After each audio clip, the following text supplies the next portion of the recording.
ये सारी लीलाएं तो भगवान की हैं, आत्मा की हैं। अंतर्यामी आत्मा स्वरूप परमात्मा की लीलाएं हैं, जो सर्वशक्तिमान सर्वगुण संपन्न है, इस संसार के शरीर के आधार हैं, अंतर्यामी हैं। केवल उनका ही आदर, सत्कार, आज्ञा, आदेश मानना चाहिए। तात्पर्य इसमें सत्य को ही धारण करके रहना चाहिए।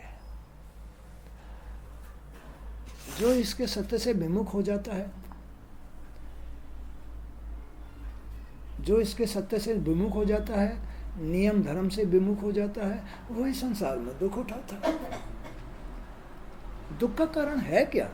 आत्मा से विमुख होना, सच्चाई से विमुख होना, यही दुख का कारण है। और जो इस संसार में दुख के साथ जी रहा है, वही भटका हुआ है, बेचैन है, अज्ञानता में, अहम में। तो यही बात यहाँ वसुदेव जी कह रहे हैं श्री कृष्ण के विषय में। श्री कृष्ण तो वसुदेव जी के पुत्र थे।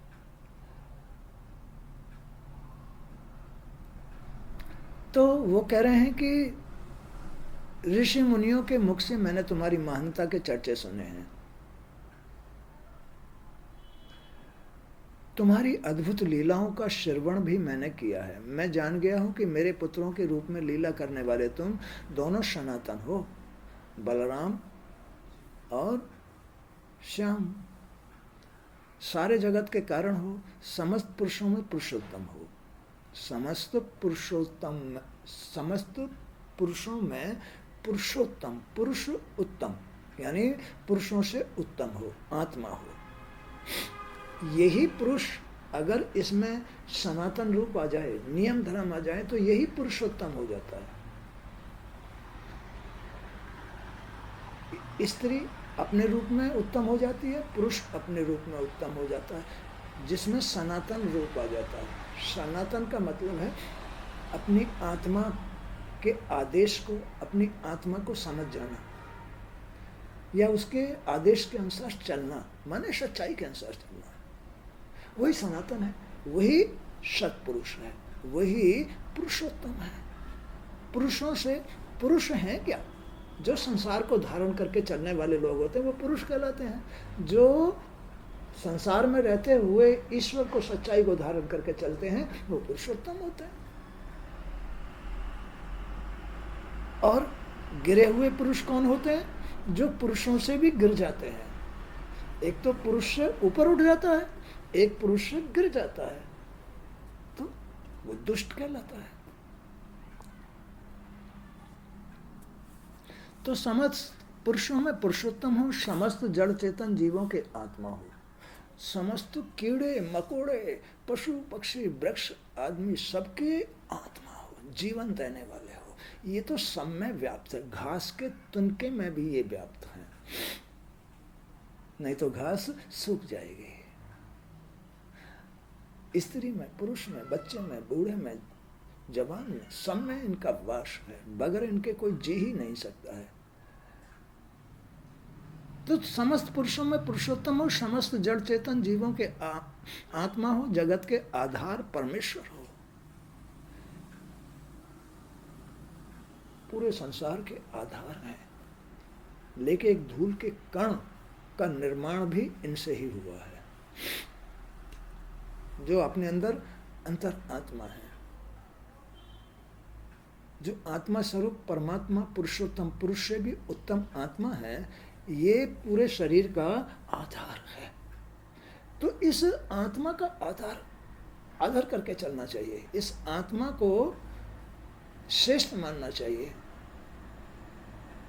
कभी भी अपने अंदर आत्मा की जगह अहंकार नहीं लाना चाहिए, नहीं तो गया काम से। जो आदमी अपने अंदर आत्मा को ठुकरा करके अहंकार का सेवन करता है, अहंकार को धारण करता है, वो समझ लो गया, समझ लो गया, वो समझ लो वो गया, उसका संसार में कोई महत्व नहीं है। वो जीते हुए भी जीवन तो देने वाली आत्मा है, तो जो जीवन देने वाला है उसका आदर करो, उसके साथ तो तुम्हारा जीवन है। और जिसने जीवन देने वाले को ठुकरा करके यानी कि मृत्यु को धारण कर लिया, अहंकार को धारण कर लिया, वो तो जीते जी गया, उसको सुख नहीं मिलेगा, उसके जीने का कोई अर्थ नहीं रहेगा, व्यर्थ हो जाएगा जिसने जीते जी अहंकार को धारण कर लिया। तो जगत के आधार परमेश्वर तुम ही हो, तुम ही इस प्रकृति में योग्य और भोक्ता हो। इस प्रकृति में तुम ही भोग्य और भोक्ता हो, तुम ही तो भोगने वाले हो और तुम ही भोग हो। इसलिए आदमी को ऐसे भोग नहीं बनाने चाहिए जो आत्मा के विपरीत हो, जो आनंद के विपरीत हो, जो सुख के विपरीत हो। ऐसे भोग नहीं बनाने चाहिए।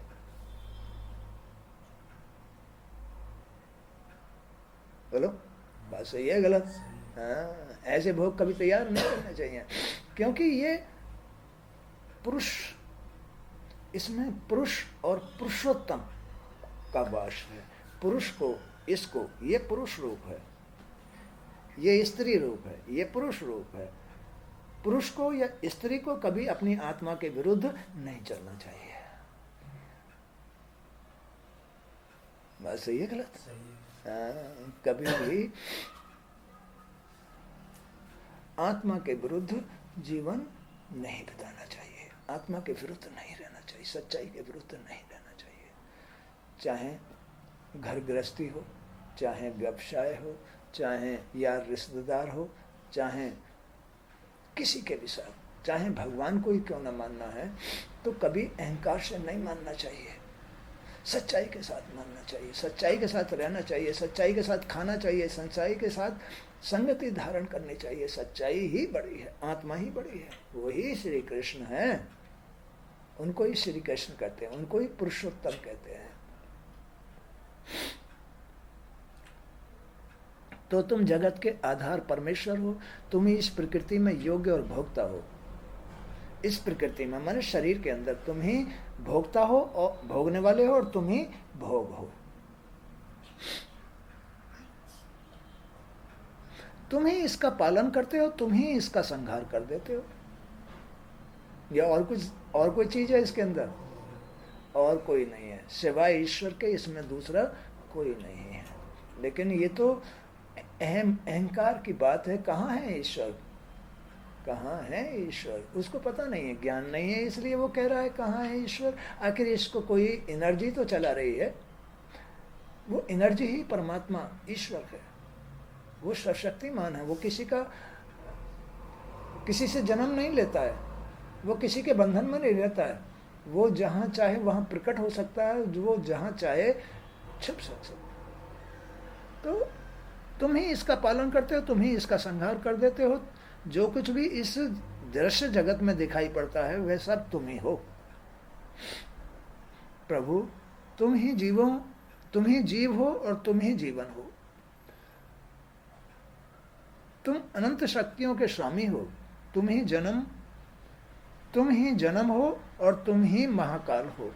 प्रभु मैं नहीं जानता कि मेरे किन पुण्यों कर्मों के फलस्वरूप तुमने मेरे पुत्रों के रूप में जन्म लिया। वसुदेव कह रहे हैं, यानी श्री कृष्ण हालांकि किसी की कोख से जन्म तो नहीं लिया था, फिर भी वो वसुदेव के पुत्र कहलाए, क्योंकि कारागार में वसुदेव और देवकी के माध्यम से उनको जन्म मिला। चाहे वो कोख से पैदा हुए, चाहे वो वैसे ही प्रकट हो गए। देवकी को तो पता ही नहीं था कि ये बालक कैसे पैदा हो गया, तो वो तो स्वयं प्रकाश में प्रकट हो गए श्री हरि, उनकी तपस्याओं के कारण।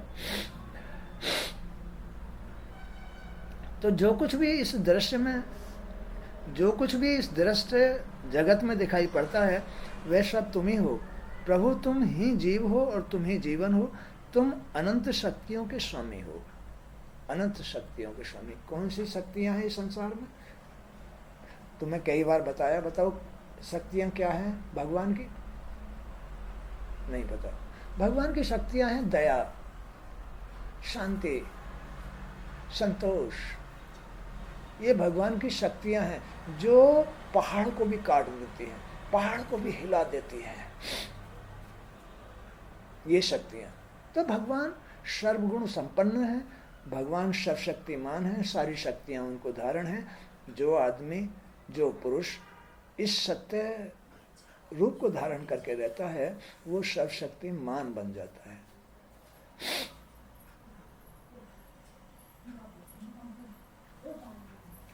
तुम अनंत शक्तियों के स्वामी हो, तुम्हें जन्म हो और तुम ही मां काल हो। प्रभु, मैं नहीं जानता कि मैंने किन पुण्यों के कर्मों के फलस्वरूप तुमने मेरे पुत्रों के रूप में जन्म लिया है। तुम्हारी माया के वशीभूत होकर मुझे केवल शरीर धर्म ही याद रहा है।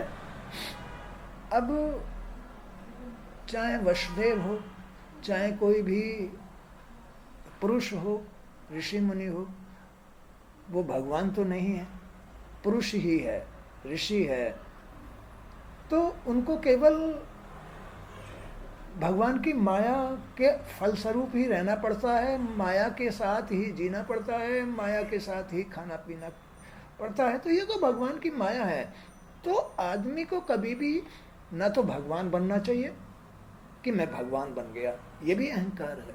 भगवान तो भगवान है, तुम तो पुरुष हो, तुमने रचना को, शरीर को धारण कर रखा है, इसलिए कभी भी ये नहीं सोचना चाहिए कि मैं भगवान हो गया। नहीं, भगवान तो भगवान है, भगवान तो निराकार है, भगवान तो सबकी आत्मा है, भगवान तो सर्वशक्तिमान है, सर्वगुण संपन्न है। तो भगवान तो भगवान है, वो एक है। लेकिन ये जो पुरुष है ये पुरुषोत्तम बन सकता है, पुरुषों में भी उत्तम बन सकता है अगर वो सच्चाई को धारण करे। और अहंकार को धारण करने वाला पुरुष भी नीचे गिर सकता है।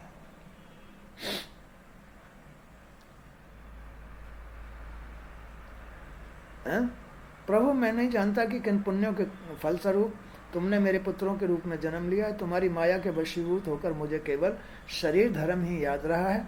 मैं स्वार्थवश परमार्थ के मार्ग से भटक गया हूँ। स्वार्थवश, हर आदमी स्वार्थवश ही तो भटक जाता है। सच्चे रास्ते से आदमी स्वार्थवश भटकता है और कोई कारण नहीं होता, केवल स्वार्थ उसको सच्चे रास्ते से भटका देता है। आदमी का स्वार्थ। हाँ? तो मैं नहीं जानता कि तुम्हारी माया के वशीभूत होकर मुझे केवल शरीर धर्म ही याद रहा है। मैं स्वार्थवश परमार्थ के मार्ग से भटक गया हूँ। मैं इस परिवार बंधन में पड़कर अपने शरीर और अपने निकट संबंधियों को ही सब कुछ मान बैठा हूँ। स्वार्थवश,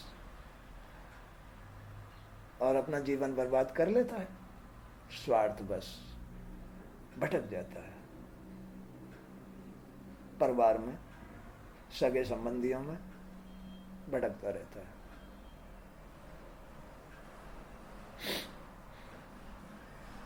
तुम्हारी माया के वशीभूत होकर मुझे केवल शरीर धर्म ही याद रहा है और मैं स्वार्थवश परमार्थ के मार्ग से भटक गया हूँ। मैं इस परिवार बंधन में पड़कर अपने शरीर और अपने निकट संबंधियों को सब कुछ मान बैठता हूँ।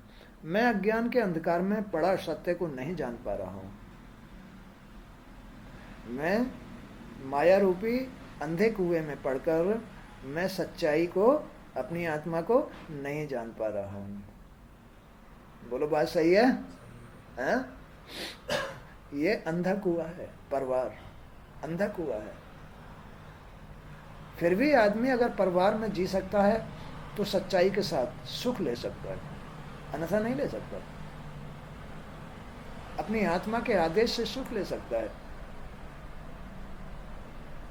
अन्यथा नहीं ले सकता। अहंकार में कभी उसको सुख नहीं मिलता है, चाहे वो कितना ही भी धनपति हो जाए, चाहे वो कितना ही भी बलवान हो जाए, चाहे वो राजा बन जाए, चाहे महाराजा बन जाए, ये उसका सुख नहीं है। ये तो मायावी लीलाएं हैं भगवान की, ये सुख नहीं है। यानी हर चीज होते हुए घर के अंदर फिर भी उसको ठोकरें लगती हैं, फिर भी उसको ठोकरें लगती हैं।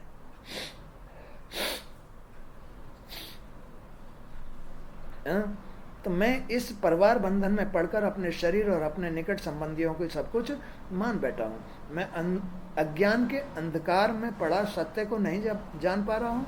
प्रभु, मेरी आंखों पर से पर्दा हटाइए और मुझे अपनी शरण में लेकर इस जीवन के बंधन से मुक्त कीजिए, जीवन के बंधन से मुक्त कीजिए। भगवान श्री कृष्ण अपने पिता वसुदेव जी की बातें सुनकर मुस्कुराने लगे। उन्होंने मधुर वचनों से कहा, पिताश्री, हम तो आपके पुत्र हैं। हमें लक्ष्य करके आपने उल्टे हमें ब्रह्म ज्ञान का उपदेश दिया है। आपने जैसा कहा है, यह चराचर सारा जगत ब्रह्म रूप ही है। ये सारा चराचर जो जगत है, शरीर है, घर गृहस्थी है, ये ब्रह्म स्वरूप ही तो है।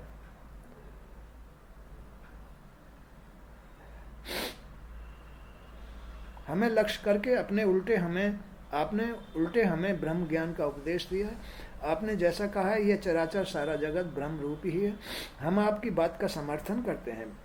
पिताश्री, आत्मा तो एक ही है, सर्वव्यापी है। चाहे कीड़ा है, चींटी है, चाहे पशु है, पक्षी है, वृक्ष है, कोई भी है, कोई भी योनि है, सब में आत्मा है और आत्मा सब में एक ही है। वही सबको जीवन देती है। चाहे वृक्ष हो, पशु हो, पक्षी हो, सबको वही जीवन देती है।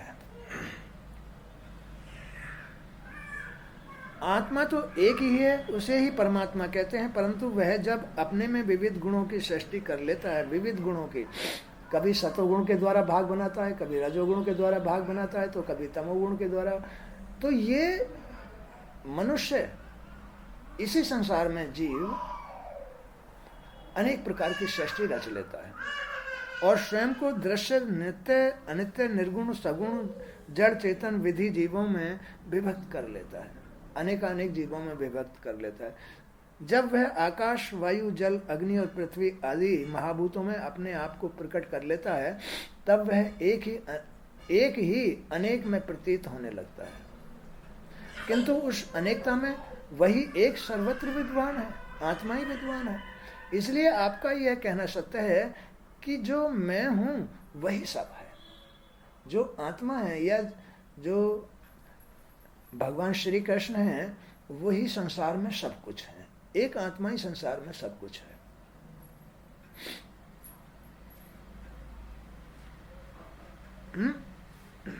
तो भगवान श्री कृष्ण के वचन सुनकर वसुदेव जी ने अपनी बुद्धि को इधर उधर विविध रूपों में भटकाना छोड़ दिया और वे वाणी से मौन होकर अपने मन से संकल्पहीन हो गए। समस्त इच्छाएं उन्होंने त्याग दी, समस्त कर्म भुला दिए। उस समय वहां देवकी जी भी बैठी हुई सारी बातें सुन रही थी। बहुत पहले से ही वे यह सुनकर विस्मित थीं कि श्री कृष्ण बलराम ने अपने गुरु के मृत पुत्र को यमलोक से वापस ला दिया था। इस समय वे अपने उन मृत पुत्रों के बारे में सोच रही थी जिन्होंने कंस ने बड़ी निर्दयता से पत्थर पर पटक कर मार डाला था। उनके स्मरण मात्र से उनका हृदय द्रवित हो गया और उनकी आंखों से अश्रु बहने लगे। उन्होंने श्री कृष्ण बलराम से बड़े ही करुण स्वर में कहा, श्री कृष्ण, तुम योगेश्वर हो और राम तुम्हारी शक्ति, तुम ही योगेश्वर श्री कृष्ण हो और राम हो, तुम्हारी शक्ति मन और वाणी से परे है। श्री ऋषि मुनि तुम्हें ईश्वर अथवा आदि पुरुष नारायण के रूप में पुकारते हैं। यह भी मैं जान गई हूँ कि धर्म की स्थापना, संतों की रक्षा, दुष्टों का विनाश करने के लिए ही तुम्हारा जन्म हुआ है। मैंने सुना था कि रात तेरी सोच रहे क्या क्या लेट होता रहता है।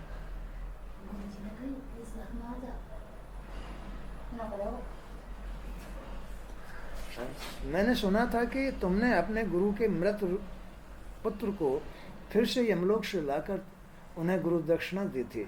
क्या आज तुम मेरी अभिलाषा पूर्ण नहीं करोगे? देवकी कह रही है भगवान श्री कृष्ण से। मैं चाहती हूँ कि तुम मेरे उन पुत्रों को वापस ला दो जिन्हें कंस ने मार डाला था। मैं उन्हें आंख भरकर देखना चाहती हूँ। माता की बात सुनकर भगवान श्री कृष्ण बलराम ने योग माया का सहारा लेकर सुतल लोक में प्रवेश किया। वहां दैत्यराज बलि ने भगवान श्री कृष्ण बलराम जी को देखकर अत्यधिक प्रसन्नता के साथ अपने परिवार सहित उनका आदर सत्कार किया, है ना। क्या समझ में आया? अभी जो मैंने तुम्हें पढ़ा सुनाया, इसमें अपनी आत्मा ही सर्वशक्तिमान है, और जो आत्मा की शक्तियां हैं वो है परोपकार, परमार्थ, दया, किसी को माफ कर देना, शांति, संतोष, नियम, धर्म, ये आत्मा की शक्तियां हैं। अगर आत्मा की शक्ति आदमी के पास है तो संसार में सुख ही सुख है। आत्मा की शक्ति आदमी के पास नहीं है, वही दुखी है, भटकता रहेगा, फंस जाएगा, कहीं भी पिट जाएगा, कहीं भी हानि उठा जाएगा। आत्मा की शक्ति अगर आदमी के पास है तो सदा सुखी रहेगा। शांति, संतोष, परोपकार, दया, धर्म, ये सब कुछ आत्मा की शक्तियां हैं।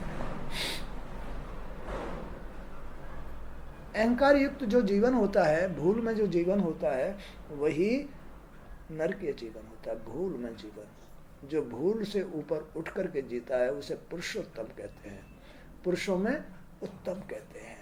ज्ञान के साथ जो जीवन जीता है उसे पुरुषोत्तम कहते हैं, और जो अंधकार अज्ञानता में जीवन जीता है उसे मूर्ख कहते हैं, दुष्ट कहते हैं,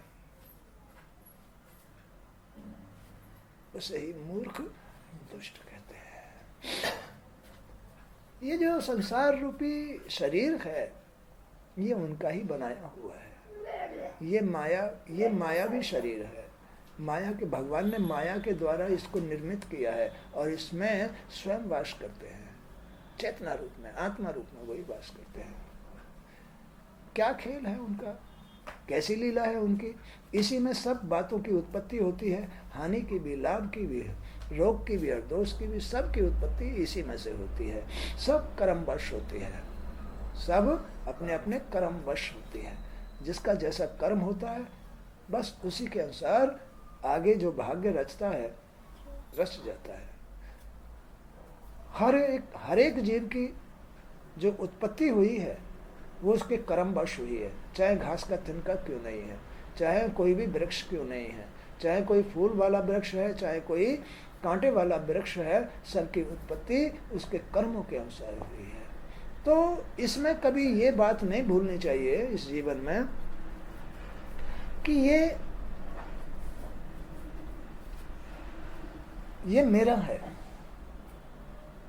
मैं मेरा ही तो विनाश की जड़, ये इसी को तो अहंकार कहते हैं। और जो मैं मेरे के लिए लड़ता है, मैं मेरे के लिए लड़ता है, मैं हूँ बलशाली हूँ, मार दूंगा, ये कर दूंगा, फलाना ढमका, या स्वार्थवश जो जीवन जीता है वही नरक में जाता है। स्वार्थवश जीवन जीने वाला पुरुष कभी भी सुख नहीं भोगता है। जिसमें दया, धर्म, शांति, संतोष, परोपकार ये सब कुछ है, इसको पजामे पहना ले। जिसमें ये दया धर्म है बस वही सुख भोगता है, अन्यथा सुख का मुंह नहीं देखता है।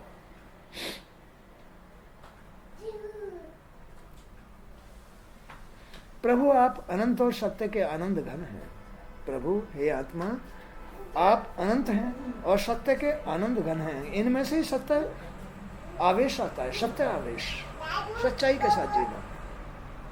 आप सकल जगत के निर्माता हैं। सकल जगत, ये आंखों के सामने जगत या अपना शरीर, ये जगत है, ये संसार है।